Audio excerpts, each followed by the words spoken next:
Hi, and welcome to the Core Finance Master Investor Show. My name is James Faulkner. I'm the editorial director of Master Investor magazine, and I'm joined by Victor Hill. Hi, James. Hi, Victor. How are you doing? Very well, thank you. This month, you've been writing about climate change. I have. And the article's entitled Climate Change, Curse or Opportunity. What's your take on the current situation? Are we all doomed? I don't think we're doomed, but we have a problem, and it's quite a big problem. And it's not often that you get to write about a topic which concerns the future of not just of the economy, but of the planet as well. And it's going to be a problem that's going to persist for a very long time, not just to the end of this century, but beyond. So really, in the last 20 years, we've just been getting to grips with the nature of the problem and trying to quantify how bad it is and how bad it's going to get. Now, let's just take a sort of a bird's eye view of a very complex and subtle problem. Basically, since the Industrial Revolution, which you can say started around the year 1800, so over 200 years ago, the temperature of the Earth's surface has increased, so scientists tell us, by just over 1 degree centigrade, which you might not think is very much. Doesn't sound like much, does it? No. I mean, if you turned up the heating in your car or your office by 1 degree, would you even notice? But that is enough to make all kinds of really fundamental changes in the Earth's ecosystem. And one of the most fundamental is that the glaciers, which have been around in many cases for hundreds of thousands of years, have begun to melt, and in some cases at an increasing rate. And particularly we're concerned with the glaciers in Greenland and in Antarctica, which in total account for an enormously large percentage of the Earth's freshwater resources. So if they were to melt entirely, so we are told, the sea level would rise by more than 3 meters. So this is going to be a major issue in the years ahead. That said, we don't know exactly by how much the Earth's temperature is going to rise and how rapidly it will rise. But the climatic establishment, which is embodied by the International Panel on Climate Change, tell us that if we don't do anything about our carbon emissions, that temperature will increase by 3.6 degrees centigrade relative to the 1800 baseline by the year 2100. And that is enough to make very substantial differences to the entire surface of the planet. And the objective of the Paris Accord and its previous incarnations was to limit that rise to just 2%, which is still very significant. And in order to do that, we have to basically peak our carbon emissions by 2020, which is only 3 years away, and we have to reduce them to virtually zero by the year 2070, which many people think is practically impossible, but at least it's potentially possible under certain assumptions, but will take a lot of effort. So the whole green lobby has been given a big setback by President Trump's pulling out of the Paris Accord.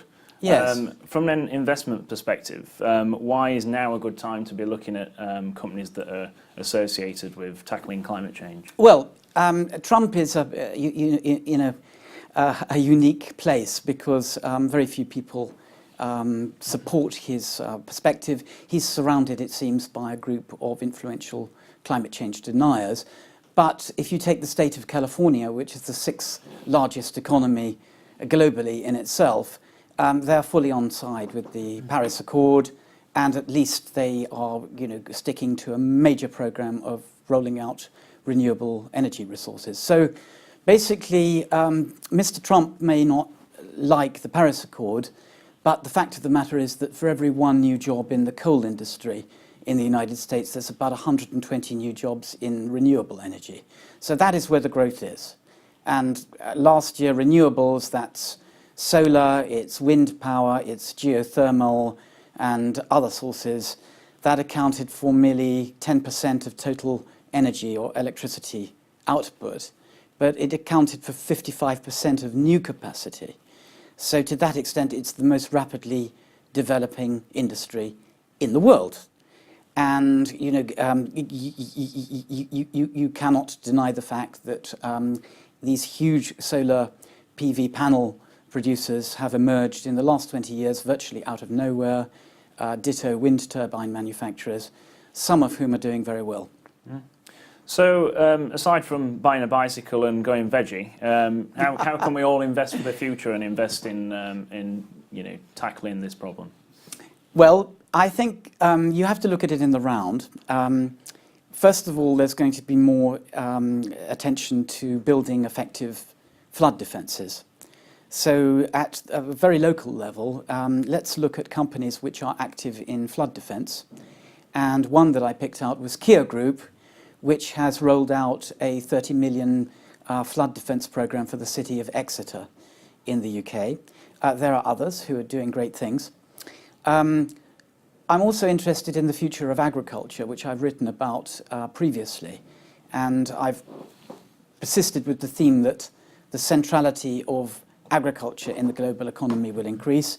We have to look at how we are going to produce enough food to sustain a global population of potentially 10 to 12 billion people with extreme climate conditions and extreme weather events which become more frequent, and with calls on the use of land for housing, for agriculture, and for biofuels, indeed.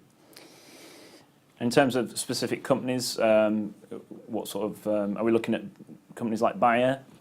We are. I mentioned Bayer because it's a global leader in GMOs, and we need to engineer crops which are more efficient at converting the sun's energy into nutrition, and which potentially use less water. And having taken over Monsanto last year, they're in the number one position, the global leader in that particular sphere. Of course, there are others. Now, in terms of the actual renewables energy infrastructure providers, I mentioned two solar panel producers which stand out for me. One is Trina Solar of China, which is the world's number one player. The other is Canadian Solar, whose shares actually have spiked in the last couple of months. But be careful when you go into these solar panel manufacturers, because the 5-year charts don't look particularly good. There's a lot of volatility. And one of the main reasons for that is that they are very much subject to changes in governmental regulation and subsidy. And those subsidy regimes are, for better or worse, in constant evolution. And what about the other areas like wind turbines and nuclear power? Yep, I mean, wind turbines are being rolled out across the world. One player that I looked at was Vestas Wind Systems of Denmark, which is actually globally number one, but also number one as of last year in the USA. And it has a huge program going forward, rolling out wind turbine arrays in China and in Southeast Asia this year. That's done pretty well, and they're actually making money. Quite a few of them aren't. So it is worth doing the fundamentals and looking at the analytics, the metrics, before investing in this sector.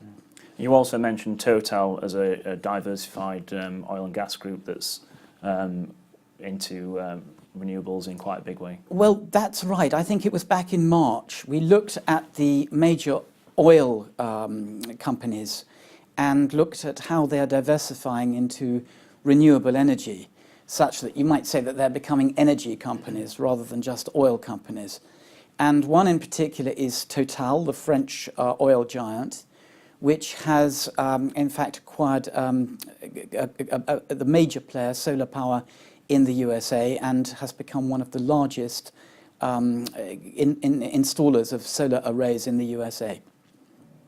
Okay, thanks for that then, Victor. Can you give us a brief overview of what you'll be writing about next month?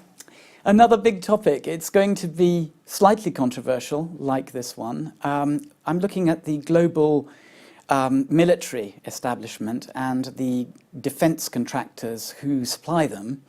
And in these rather uncertain times when talk of war is on the lips of presidents, it might be interesting to see who is going to benefit from the new round of military expenditure and indeed where that expenditure is coming from. Good stuff. So Victor will be rattling his sabre next month on Master Investor magazine. You can read all the articles for free at masterinvestor.co.uk. I'll be back next month. Thanks for watching.